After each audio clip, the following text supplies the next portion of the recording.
Bayangkan sebuah pagi yang tenang. Matahari baru saja terbit. Udara masih segar. Dan di meja makan, tersaji sepiring nasi putih hangat, sepotong tempe goreng, dan segelas teh manis. Lengkap, sederhana, dan terasa sangat familiar. Bagi sebagian besar dari kita, inilah gambaran sarapan yang ideal. Sarapan yang sudah kita kenal sejak kecil. Sarapan yang terasa seperti rumah. Tapi izinkan saya mengajukan sebuah pertanyaan yang mungkin belum pernah Anda pikirkan sebelumnya.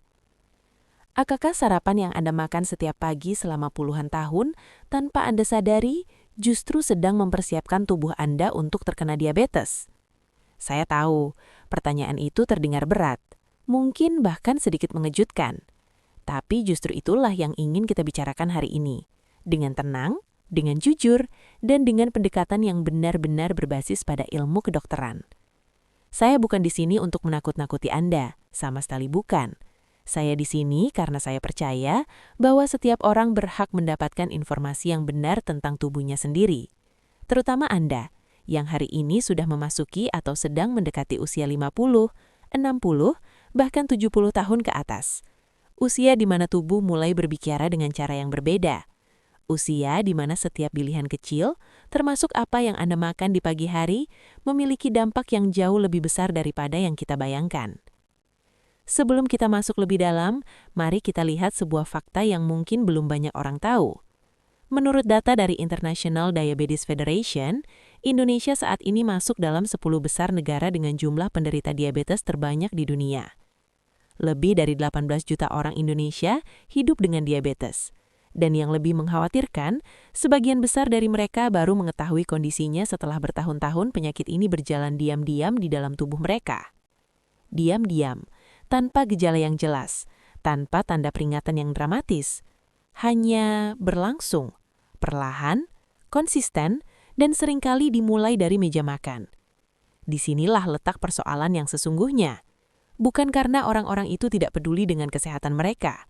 Bukan karena mereka tidak mau hidup sehat, tapi karena mereka tidak mendapatkan informasi yang tepat tentang hubungan antara apa yang mereka makan setiap pagi dan apa yang terjadi di dalam tubuh mereka setiap hari. Dalam video ini, kita akan membahas sesuatu yang tampaknya sederhana, namun sesungguhnya sangat mendalam. Menu sarapan yang tepat untuk mencegah diabetes, khususnya di usia senja. Kita akan belajar bersama tentang apa sebenarnya yang terjadi di dalam tubuh kita ketika kita makan sarapan. Bagaimana gula darah bekerja? Mengapa usia senja membuat tubuh kita lebih rentan? Pola sarapan apa yang selama ini tanpa kita sadari menjadi ancaman? Dan yang paling penting, menu sarapan seperti apa yang sesungguhnya bisa melindungi kita? Bukan menu yang aneh-aneh, bukan makanan impor yang mahal, bukan diet yang menyiksa, tapi pilihan-pilihan nyata yang bisa Anda temukan di pasar tradisional, di warung sebelah rumah, atau bahkan di dapur Anda sendiri. Jadi, jika Anda atau seseorang yang Anda cintai berusia di atas 50 tahun, atau jika Anda memiliki riwayat keluarga yang pernah terkena diabetes, atau bahkan jika Anda sekadar ingin menjaga kesehatan Anda sebaik mungkin di tahun-tahun yang akan datang, maka video ini dibuat untuk Anda. Tetap bersama kami, selamat menyimak. Mari kita mulai dari pemahaman dasar. Karena saya percaya, tidak ada langkah pencegahan yang bisa kita lakukan dengan benar jika kita tidak benar-benar memahami apa yang sedang kita hadapi. Diabetes mellitus, atau yang sering kita sebut sekadar diabetes atau kencing manis, adalah kondisi di mana tubuh tidak mampu mengelola kadar gula di dalam darah dengan baik. Kadar gula itu terlalu tinggi, bertahan terlalu lama, dan lama-kelamaan merusak berbagai organ di dalam tubuh kita secara perlahan. Sekarang, saya ingin Anda membayangkan sesuatu. Bayangkan tubuh Anda seperti sebuah rumah yang memiliki sistem pemanas. Gula darah adalah bahan bakarnya. Bahan bakar itu masuk melalui makanan yang kita makan, lalu diangkut oleh darah ke seluruh sel-sel tubuh untuk dijadikan energi. Nah, yang bertugas membuka pintu agar bahan bakar itu bisa masuk ke dalam sel adalah sebuah hormon bernama insulin. Insulin ini diproduksi oleh pankreas, organ kecil yang terletak di belakang lambung kita. Setiap kali kita makan dan gula mulai masuk ke darah, pankreas langsung bekerja. Ia memproduksi insulin, dan insulin itu kemudian pergi ke seluruh sel tubuh untuk membuka pintunya, sehingga gula bisa masuk dan diolah menjadi energi. Sistem yang indah, sistem yang sempurna. Tapi ada masalahnya. Pada seseorang yang mengembangkan diabetes tipe 2, yang merupakan jenis yang paling umum dan yang paling erat kaitannya dengan gaya hidup, ada dua hal yang bisa terjadi. Pertama, pankreas mulai lelah dan tidak mampu memproduksi insulin dalam jumlah yang cukup. Kedua, dan ini lebih sering terjadi secara diam-diam, sel-sel tubuh kita mulai tidak mendengarkan insulin. Pintunya tidak mau terbuka meskipun insulin sudah mengetuk. Kondisi ini dalam dunia medis disebut resistensi insulin. Ketika pintu sel tidak mau terbuka, gula tidak bisa masuk ke dalam sel. Akibatnya, gula itu menumpuk di dalam darah. Terus menumpuk. Dan inilah yang kita sebut gula darah tinggi, atau dalam bahasa medis, hiperglikemia. Sekarang apa hubungannya semua ini dengan sarapan? Hubungannya sangat erat, bahkan lebih erat dari yang kebanyakan orang bayangkan. Sarapan adalah momen pertama dalam sehari di mana tubuh kita menerima asupan makanan setelah berjam-jam berpuasa selama tidur malam. Rata-rata kita tidur 7 hingga 8 jam. Selama itu, tubuh kita bekerja dengan cadangan energi yang ada. Kadar gula darah kita berada di titik terendahnya. Ketika kita bangun dan mulai makan sarapan, tubuh kita ibarat mesin yang baru dihidupkan kembali. Pankreas mulai siaga, sistem pencernaan bergerak, dan apapun yang kita makan pertama kali di pagi hari akan memberikan sinyal yang sangat kuat kepada seluruh sistem metabolisme kita tentang bagaimana ia harus bekerja sepanjang sisa hari itu. Jika sarapan kita kaya akan karbohidrat sederhana, yang dicerna dengan sangat cepat dan langsung mengubah gula darah secara drastis dalam waktu singkat, maka pankreas harus bekerja keras secara mendadak. Ia harus memproduksi insulin dalam jumlah besar dan dalam waktu singkat. Lonjakan yang tiba-tiba ini, yang dalam bahasa medis disebut lonjakan glikemik, jika terjadi setiap hari, setiap pagi selama bertahun-tahun, akan membuat pankreas kelelahan dan membuat sel-sel tubuh semakin resisten terhadap insulin. Dan inilah yang terjadi di jutaan meja makan di Indonesia setiap pagi. Mengapa hal ini lebih berbahaya di usia senja? Pertanyaan yang sangat penting, dan jawabannya berkaitan langsung dengan bagaimana tubuh kita berubah seiring bertambahnya usia. Ketika kita memasuki usia 50 tahun ke atas, beberapa perubahan fisiologis mulai terjadi secara alami. Pertama, massa otot kita berkurang secara bertahap. Ini penting, karena otot adalah salah satu konsumen terbesar gula dalam tubuh kita. Semakin sedikit otot yang kita miliki, semakin sedikit gula yang bisa diolah, dan semakin mudah gula itu menumpuk di darah. Kedua, sensitivitas sel-sel tubuh kita terhadap insulin secara alamiah mulai menurun. Artinya, bahkan tanpa penyakit apapun, tubuh kita di usia 60 tahun sudah tidak seefisien dulu dalam mengolah gula. Ini bukan sesuatu yang bisa kita cegah sepenuhnya. Ini adalah bagian dari proses penuaan. Tapi ini bisa kita kelola dengan bijak. Ketiga, aktivitas fisik kita biasanya berkurang seiring bertambahnya usia. Sendi yang mulai nyeri, energi yang tidak seperti dulu, rutinitas yang berubah. Semua ini membuat metabolisme kita secara keseluruhan melambat. Kombinasi dari ketiga faktor ini, yaitu berkurangnya massa otot, menurunnya sensitivitas insulin dan berkurangnya aktivitas fisik, membuat tubuh kita di usia senja jauh lebih rentan terhadap lonjakan gula darah yang disebabkan oleh pola sarapan yang salah. Dengan kata lain, apa yang mungkin aman dilakukan tubuh kita di usia 20 atau 30 tahun bisa menjadi ancaman nyata di usia 60 tahun ke atas. Saya ingin berbagi sesuatu yang sering saya sampaikan kepada pasien saya.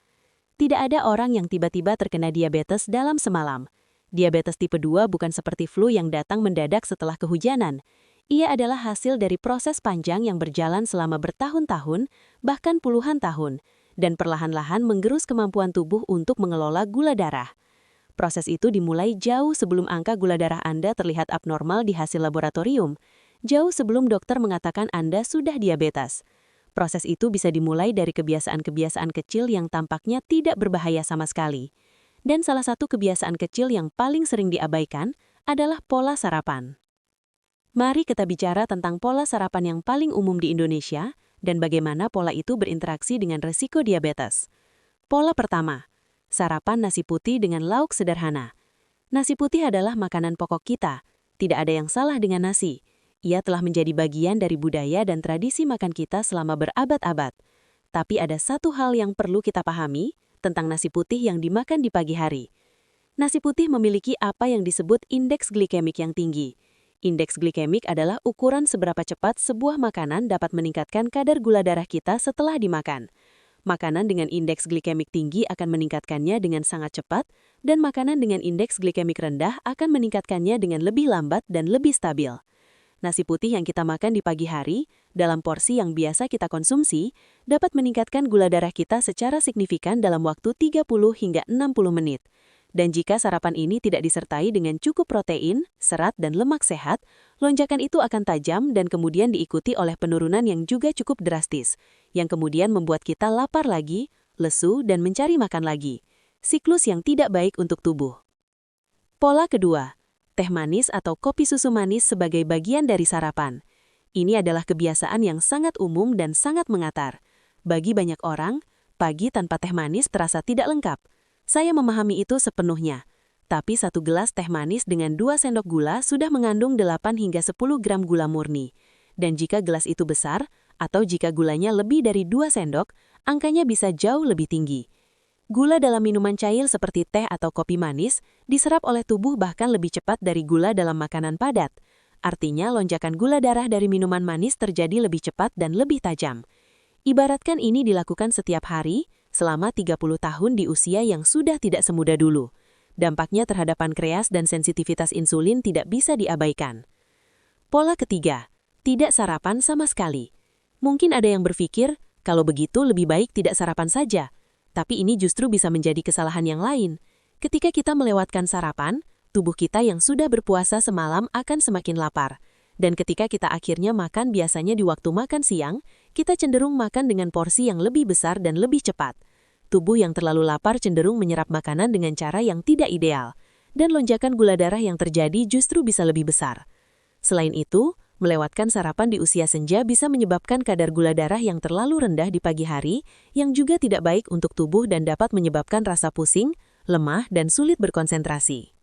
Kita juga perlu berbicara tentang faktor-faktor lain yang meningkatkan resiko seseorang mengembangkan diabetes di usia senja, di luar pola sarapan. Faktor genetik memainkan peran yang nyata. Jika salah satu atau kedua orang tua Anda pernah didiagnosis diabetes, resiko Anda secara bawaan memang lebih tinggi. Ini bukan berarti Anda pasti akan terkena diabetes, sama sekali tidak. Tapi ini berarti tubuh Anda mungkin memiliki kecenderungan yang lebih besar untuk mengalami resistensi insulin, sehingga pilihan gaya hidup Anda termasuk apa yang Anda makan setiap pagi menjadi bahkan lebih penting. Faktor berat badan juga sangat relevan. Kelebihan berat badan, terutama penumpukan lemak di area perut secara langsung berkaitan dengan peningkatan resistensi insulin. Lemak visceral, yaitu lemak yang menyelimuti organ-organ di dalam perut, menghasilkan zat-zat peradangan yang mengganggu cara kerja insulin. Inilah mengapa lingkar pinggang sering dijadikan salah satu indikator resiko diabetes, tidak kalah pentingnya dari angka berat badan. Kurang tidur yang kronis adalah faktor resiko yang sering diabaikan. Penelitian dalam 2 dekade terakhir menunjukkan hubungan yang sangat kuat antara kualitas tidur yang buruk dan peningkatan resiko diabetes. Ketika kita kurang tidur, tubuh kita memproduksi lebih banyak hormon kortisol, hormon stres yang justru mendorong gula darah naik. Selain itu, kurang tidur mengganggu regulasi hormon-hormon nafsu makan, membuat kita cenderung mengkonsumsi makanan yang lebih manis dan lebih berkalori di keesokan harinya. Stres kronis bekerja dengan cara yang serupa. Ketika kita berada dalam kondisi stres yang berkepanjangan, tubuh kita terus-menerus memproduksi kortisol. Dan kortisol, antara lain, bekerja dengan meningkatkan kadar gula darah sebagai bagian dari respons siap tempur tubuh. Ini berguna dalam situasi darurat yang singkat. Tapi jika ini berlangsung terus-menerus, dampaknya terhadap gula darah dan sensitivitas insulin bisa sangat merugikan. Ada juga tanda-tanda awal yang sering kita abaikan karena tampaknya tidak terlalu mengkhawatirkan. Mudah haus dan sering buang air kecil di malam hari. Mudah haus meski baru saja makan.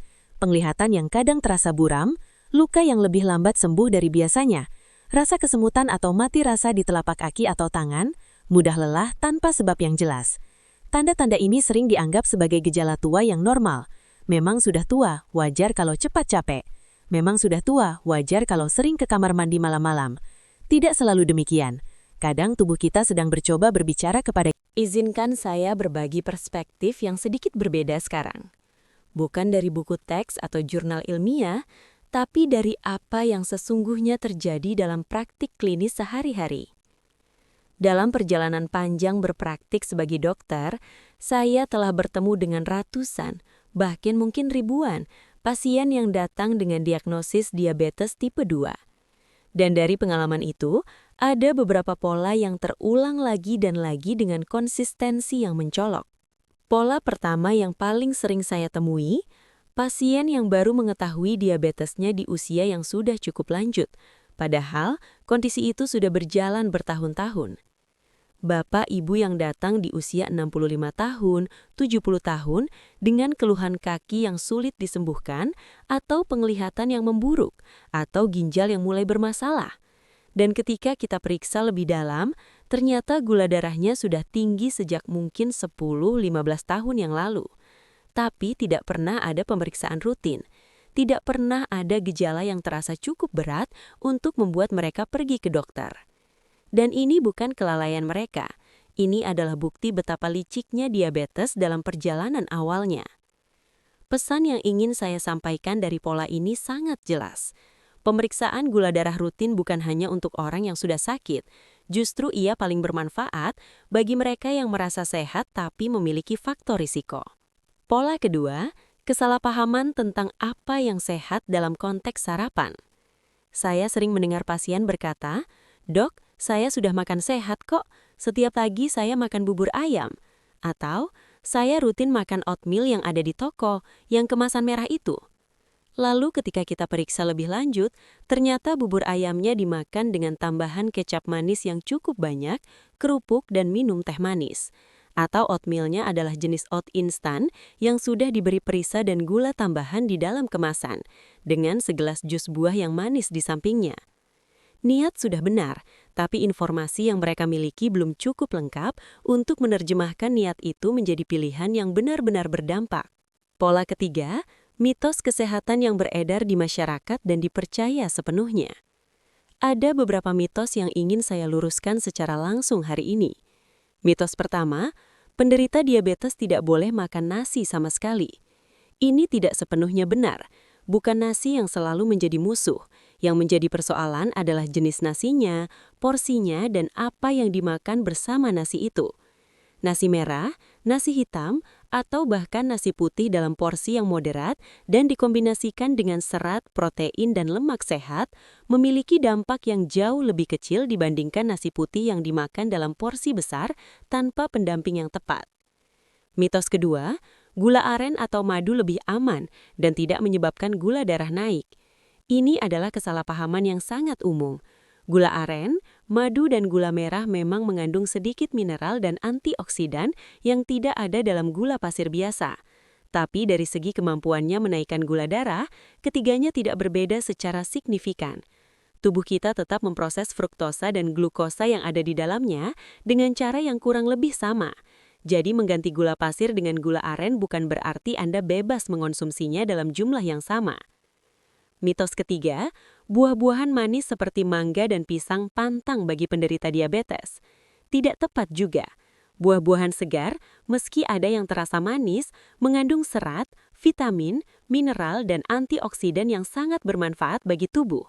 Serat dalam buah justru membantu melambatkan penyerapan gula. Yang perlu diperhatikan adalah porsi dan cara konsumsinya. Memakan sepotong mangga segar dalam porsi sedang sangat berbeda dampaknya dari meminum segelas jus mangga tanpa ampas. Jus buah menghilangkan seratnya, sehingga gula dari buah diserap jauh lebih cepat. Mitos keempat, kalau sudah minum obat diabetes, pola makan tidak terlalu penting. Ini adalah salah satu mitos yang paling berbahaya. Obat diabetes, baik dalam bentuk tablet maupun suntikan insulin, bekerja untuk membantu tubuh mengelola gula darah. Tapi obat itu tidak pernah dimaksudkan sebagai pengganti pola makan yang sehat. Ia adalah pelengkap, bukan pengganti. Pasien yang minum obat diabetes tapi tidak memperbaiki pola makannya akan terus membutuhkan dosis yang semakin meningkat dari waktu ke waktu, karena akar masalahnya tidak pernah ditangani. Satu hal lagi yang sering saya temui, dan ini mungkin yang paling menggerakkan hati saya sebagai dokter. Banyak pasien yang datang dengan penyesalan. Kalau saja dulu saya tahu, Dok, atau kalau saja ada yang pernah menjelaskan ini kepada saya lebih awal. Mereka tidak kurang cerdas, mereka tidak kurang peduli, mereka hanya tidak memiliki akses kepada informasi yang tepat di waktu yang tepat. Dan itulah sesungguhnya mengapa konten seperti ini penting, bukan untuk diagnosis, bukan untuk menggantikan pemeriksaan dokter, tapi untuk memberikan pemahaman yang cukup sehingga setiap orang bisa membuat pilihan yang lebih baik untuk dirinya sendiri. Sekarang kita sampai pada inti dari apa yang ingin kita bahas hari ini. Bukan sekedar apa yang harus dihindari, tapi apa yang sesungguhnya bisa kita lakukan. Karena pencegahan yang baik bukan tentang larangan, ia tentang pilihan yang lebih bijak. Mari kita bicara tentang prinsip-prinsip dasar sarapan yang sehat untuk usia senja. Dan kemudian, saya akan terjemahkan prinsip-prinsip itu ke dalam pilihan menu konkret yang bisa langsung Anda terapkan mulai esok pagi. Prinsip pertama, kendalikan lonjakan gula darah dengan kombinasi yang tepat. Kunci utama dari sarapan yang ramah terhadap gula darah bukan hanya tentang apa yang Anda makan, tapi bagaimana Anda mengombinasikan apa yang Anda makan. Ketika karbohidrat dimakan sendirian, ia dicerna dengan cepat dan gula darah naik catap jam. Tapi ketika karbohidrat dimakan bersama protein, serat dan sedikit lemak sehat, proses pencernaan melambat, gula masuk ke darah dengan lebih perlahan, lonjakan tidak setajam biasanya. Pankreas tidak perlu bekerja terlalu keras, dan energi yang dihasilkan lebih stabil dan tahan lama. Ini adalah prinsip yang sederhana tapi memiliki dampak yang luar biasa jika diterapkan secara konsisten. Prinsip kedua, dahulukan protein di pagi hari. Penelitian menunjukkan bahwa mengonsumsi cukup protein di pagi hari memiliki beberapa manfaat penting. Protein membuat kita kenyang lebih lama, sehingga kita tidak mudah lapar dan tidak tergoda untuk ngemil sembarangan di antara waktu makan. Protein juga membantu menjaga massa otot, yang seperti sudah kita bahas adalah pembakar gula alami di dalam tubuh kita. Dan yang sangat relevan untuk topik kita, protein memiliki respon glikemik yang sangat rendah, artinya ia hampir tidak menaikkan gula darah. Sumber protein yang sangat baik dan mudah didapat untuk sarapan, diantaranya adalah telur rebus, tempe, tahu, ikan, dan kacang-kacangan. Prinsip ketiga, jadikan serat sebagai sahabat wajib. Serat adalah nutrisi yang paling sering kita lewatkan dalam sarapan kita, padahal perannya sangat penting. Serat, terutama jenis serat yang larut dalam air, bekerja seperti perekat di dalam saluran pencernaan. Ia melambatkan penyerapan gula, membantu menjaga rasa kenyang, dan juga baik untuk kesehatan usus secara keseluruhan. Sumber serat terbaik untuk sarapan meliputi sayuran, kacang-kacangan, dan buah-buahan segar dengan kulitnya jika memungkinkan. Prinsip keempat, pilih karbohidrat yang lebih bijak. Ini bukan berarti menghilangkan karbohidrat sama sekali. Tubuh kita tetap membutuhkan karbohidrat sebagai sumber energi utama, terutama otak kita. Yang perlu kita lakukan adalah memilih jenis karbohidrat yang lebih ramah bagi gula darah. Karbohidrat dengan indeks glikemik yang lebih rendah umumnya dicerna lebih lambat, karena mengandung lebih banyak serat dan struktur yang lebih kompleks. Ini meliputi nasi merah, nasi hitam, oat alami yang belum diproses, singkong, ubi jala rebus, dan kentang yang dimasak dengan cara yang tepat.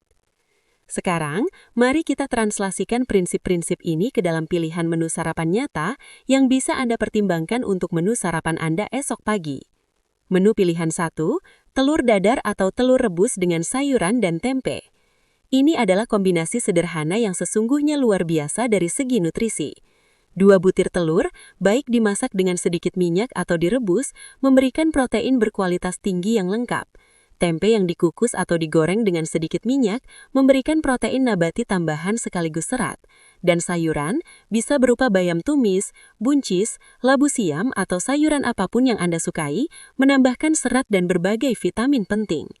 Jika ingin karbohidrat, tambahkan 1 porsi kecil nasi merah atau ubi jala rebus, bukan sepiring penuh. 1 centong kecil sudah cukup jika diimbangi dengan protein dan sayuran yang memadai. Minumannya, air putih hangat adalah pilihan terbaik. Tapi jika ingin variasi, teh tanpa gula, khususnya teh hijau atau teh hitam tanpa pemanis adalah pilihan yang sangat baik. Teh hijau bahkan mengandung senyawa yang dapat membantu meningkatkan sensitivitas insulin. Menu pilihan kedua, oat alami dengan tambahan protein dan buah segar. Oat yang saya maksud di sini bukan oat instan dengan kemasan rasa stroberi atau vanila yang penuh tambahan gula. Saya berbicara tentang oat alami yang biasa disebut rolled oats atau old-fashioned oats yang hanya mengandung 1 bahan, gandum utuh. Masak oat ini dengan air atau susu rendah lemak tanpa gula. Lalu tambahkan 1 atau 2 sendok biji chia atau kacang almond yang diiris tipis untuk protein dan lemak sehat. Tambahkan potongan buah segar seperti pepaya, apel, atau pisang dalam porsi sedang untuk serat dan rasa manis alami. Kombinasi ini memiliki indeks glikemik yang jauh lebih rendah dibandingkan sarapan nasi putih biasa dan memberikan energi yang lebih stabil sepanjang pagi. Menu pilihan 3, ubi jalar rebus dengan telur dan sayuran. Ubi jalar adalah salah satu makanan yang sering diremehkan padahal sesungguhnya luar biasa. Ia memiliki indeks glikemik yang lebih rendah dibandingkan nasi putih, kaya serat, vitamin A, dan berbagai antioksidan. Ubi jalar rebus tanpa tambahan gula atau santan adalah sumber karbohidrat yang sangat baik untuk sarapan. Kombinasikan dengan telur rebus atau telur dadar, dan tambahkan sayuran. Ini adalah sarapan yang sederhana. Kita telah berjalan cukup jauh bersama hari ini. Dan sebelum kita mengakhiri perjalanan ini, izinkan saya merangkum beberapa hal terpenting yang perlu Anda bawa pulang dari diskusi kita. Yang pertama, diabetes tipe 2 bukan takdir yang datang tiba-tiba. Ia adalah hasil dari proses panjang yang dipengaruhi oleh pilihan gaya hidup, termasuk dan terutama apa yang kita makan setiap hari. Dan karena ia dimulai dari pilihan, ia pun bisa dicegah dengan pilihan yang lebih bijak. Yang kedua, sarapan bukan sekadar ritual pagi. Ia adalah sinyal pertama yang Anda berikan kepada sistem metabolisme tubuh Anda setiap harinya. Sarapan yang tepat dapat membantu menjaga gula darah tetap stabil sepanjang hari. Sarapan yang salah, meski tampak sederhana dan familiar, bisa secara bertahap melemahkan kemampuan tubuh untuk mengelola gula, terutama di usia senja. Yang ketiga, di usia senja tubuh kita membutuhkan perhatian yang lebih cermat. Sensitivitas insulin yang menurun, massa otot yang berkurang, dan aktivitas fisik yang mungkin berkurang membuat kita lebih rentan. Tapi kerentanan itu bisa dikelola dengan baik melalui pilihan nutrisi yang tepat. Yang keempat, mitos-mitos seputar diabetes dan makanan perlu kita luruskan. Nasi bukan musuh jika dipilih dengan bijak dan dimakan dalam porsi yang tepat. Gula aren bukan pengganti yang aman untuk dikonsumsi bebas. Buah segar masih bisa dinikmati dengan cara yang benar. Dan obat tidak pernah bisa menggantikan pola makan yang sehat. Lantas, langkah sederhana apa yang bisa Anda mulai hari ini atau bahkan mulai besok pagi? Mulailah dengan satu perubahan kecil. Hanya satu. Tidak perlu mengubah segalanya sekaligus. Mungkin itu mengganti segelas teh manis dengan teh tanpa gula dan melihat apakah Anda bisa membiasakan diri dalam 2 minggu. Mungkin itu menambahkan satu porsi kecil sayuran ke sarapan Anda yang sudah ada. Mungkin itu mengganti nasi putih di pagi hari dengan ubi jalar rebus setidaknya 3 kali dalam seminggu. Mungkin itu memutuskan untuk jalan kaki ringan selama 20 menit setelah makan pagi. Perubahan kecil yang dilakukan secara konsisten jauh lebih berdaya dibandingkan perubahan besar yang hanya bertahan seminggu. Dan yang paling penting, jadwalkan pemeriksaan gula darah Anda, terutama jika Anda belum pernah memeriksakan diri atau sudah lama tidak melakukannya. Mengetahui kondisi tubuh Anda adalah langkah pertama yang paling fundamental dari segalanya. Di penghujung video ini, ada satu hal yang ingin saya titipkan kepada Anda. Menjaga kesehatan di usia senja bukan tentang menyerah pada keterbatasan, bukan tentang hidup dalam pantangan yang menyiksa, dan bukan tentang rasa takut terhadap penyakit. Menjaga kesehatan adalah tentang menghormati tubuh yang telah menemani Anda selama puluhan tahun. Tubuh yang sudah bekerja tanpa henti sejak Anda pertama kali membuka mata di dunia ini. Ia berhak mendapatkan perhatian yang tulus. Ia berhak mendapatkan pilihan-pilihan yang lebih bijak. Dan kesadaran, seperti yang selalu saya percayai, adalah obat pencegahan yang paling kuat. Lebih kuat dari suplemen manapun. Lebih kuat dari obat yang paling canggih sekalipun. Karena kesadaran mengubah perilaku. Dan perilaku, pada akhirnya, menentukan nasib kesehatan kita. Anda sudah mengambil langkah yang luar biasa hari ini. Hanya dengan menyimak video ini sampai selesai. Itu bukan hal kecil. Itu adalah bentuk kepedulian terhadap diri sendiri dan orang-orang yang Anda cintai. Jika video ini memberikan manfaat bagi Anda atau bagi seseorang yang Anda kenal, bagikan kepada mereka. Karena informasi yang baik ketika disebarkan dengan niat yang tulus bisa menjadi hadiah kesehatan yang paling berharga. Tekan tombol like jika Anda merasa diskusi kita hari ini berharga. Subscribe ke channel Sehat Menuju Senja agar Anda tidak melewatkan setiap konten kesehatan yang kami hadirkan secara rutin untuk Anda. dan aktifkan notifikasi agar Anda selalu menjadi yang pertama mengetahui ketika video baru kami terbit. Di episode berikutnya, kita akan membahas sesuatu yang tidak kalah pentingnya dengan topik hari ini. Tekanan darah tinggi di usia senja. Kenali gejalanya sebelum terlambat. Kita akan membahas mengapa hipertensi sering disebut sebagai silent killer dan apa yang bisa kita lakukan untuk mengendalikannya dengan cara yang tepat dan berbasis bukti ilmu kedokteran. Jangan sampai Anda lewatkan. Sampai jumpa di episode berikutnya. Tetaplah sehat, tetaplah bijak dalam merawat diri, dan ingatlah, perjalanan menuju senja yang sehat dimulai dari pilihan kecil yang kita buat hari ini. Terima kasih sudah bersama kami di Sehat Menuju Senja.